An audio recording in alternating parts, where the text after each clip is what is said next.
This is Dr. Jamal Bryant. Why settle for small when you can get it tall?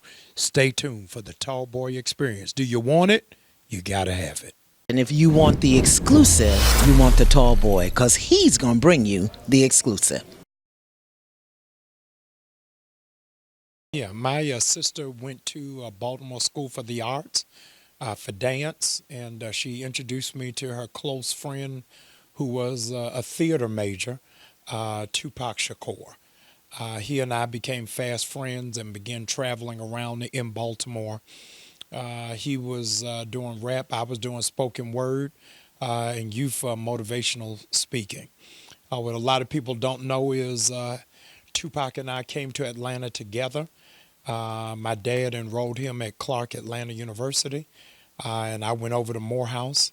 And around homecoming, Digital Underground came to Clark Atlanta University, and Tupac was always an aspiring rapper.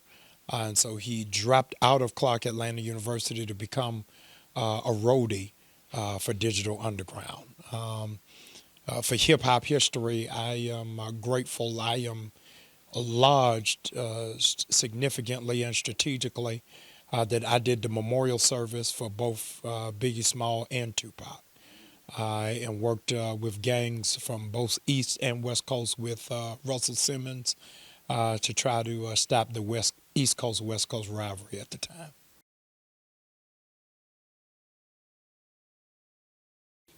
Yeah, yeah, there's so many lessons, enough for Encyclopedia Britannica.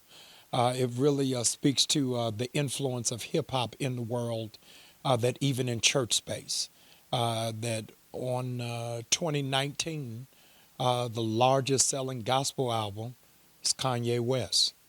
2018, the largest selling gospel album was Snoop Dogg, which says that hip hop really has an impact in different genres. And so I was able and grateful that that door was open for culture to come to the church. But I'm regretful that Kanye's politics don't bespeak the empowerment of our people.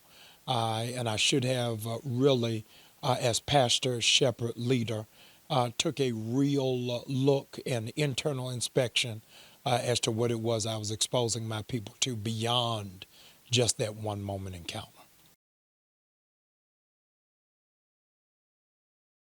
I don't think that you have the liberty to pick.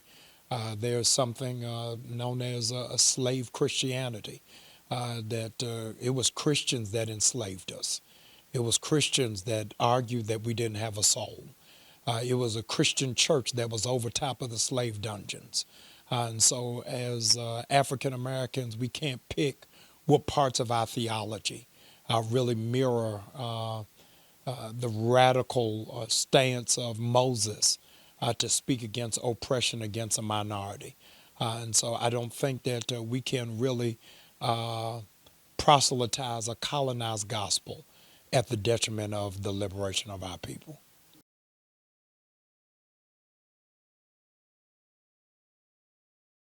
I don't know. I've had the opportunity to meet him a couple of times, and I would welcome him.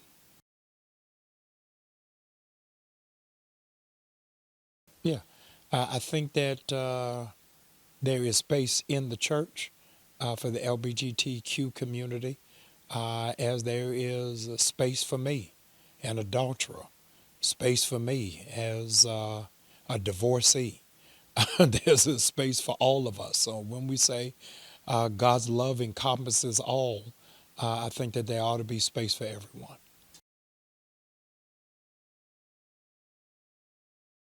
God speaks against adultery.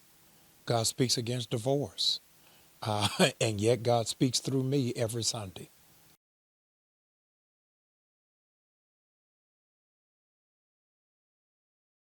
Yes. I think that most people don't do a real demographic study. Most mega churches are not inner city. Most mega churches are suburban. And so they really reach to where it is that they are.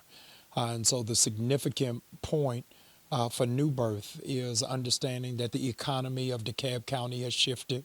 Stonecrest, Lithonia, was at one point considered suburbia, but it is now an expanse of inner city life. And I think that mega churches have a responsibility, not just to their immediate community, but Jesus said, even to the least of these is what you do unto me. Yes. I am a strong proponent for economic development. Dr. King, in a private conversation with Harry Belafonte, lamented before his murder and said, I am afraid I integrated the Negro into a burning house, that we got him to the lunch counter, but they don't have money for a hamburger. And I think that the responsibility of the church is to make sure that economic development is the next gradual step after civil rights is civil rights.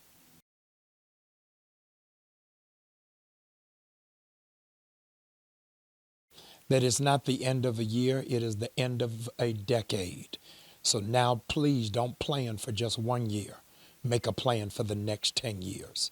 The next 10 years will change the trajectory of your family, your legacy, your dynasty, and your history.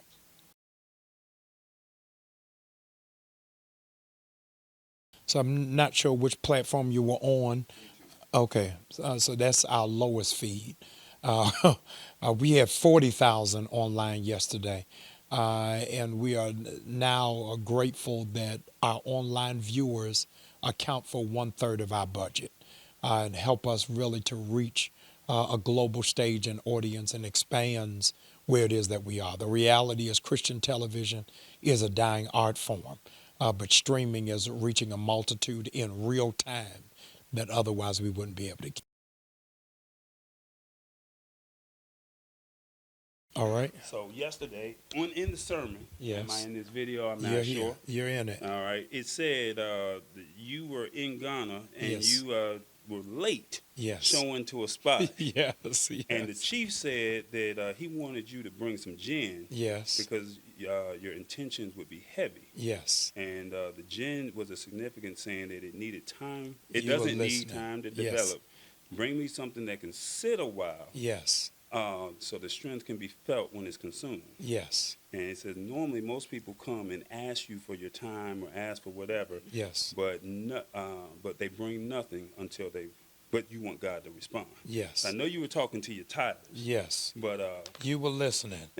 brother, Yes. I I respect see you, it. brother. You proved it. So I'm gonna let you go in this bag All real right. quick. Now I had an opportunity to go to Europe Yes. in September, Yes. and this comes straight out of Florence. Yes. And I wanted this bottle, Okay. but it's from Florence. That means the world to me. So let me say for the record, I'm appreciative for this bottle from Florence, Italy. Very valuable, very important, very hard to get. I personally do not drink, not for spiritual reasons, but because there are a whole lot of alcoholics in my family. And so I made a decision early in life not to drink, but I'm going to hold on to this bottle because you are the very first in 1 year, the very first journalist reporter to bring me a gift. And so I'm appreciative for the sacrifice and for the love. Thank you. And look in the bag. You also got something else because it's the tall boy experience. All right. I never see you wear hats, so I brought you a tall boy hat. That's because you never see me outside. All right. Thank you. So what did they say? They said the last thing that you said in your sermon yesterday is something has sat with you and so significant that when you release it, you know it's gone. Yes. So I want to say thank you so much for Thank your you. time, brother. Listen, this man is going to change the world. Number one, he's a listener. Number two, he is a doer. I'm telling you. Drinks are on him. I'm appreciative, Mama. If you watching this, I did not drink it. There's enough grace for everybody. It's Moscato. It's sweet. You Yeah. can get away with it. Thank you It's so a tall much. boy experience, man. We're out. Stay tuned. It's been the Short Preacher with the Tall Boy. I hope you've enjoyed it. I've had an amazing good time. This is the only journalist in the world brave enough to bring a preacher liquor on camera. Please share this with as many people as you can. It's a life-changing interview. I'm going to watch it again and again. Did you like the video? That's right. Did you like it? Hit that like button. Think subscribe, big, think tall. and share Think it. Tall boy. Tall boy. The Tall Boy Experience.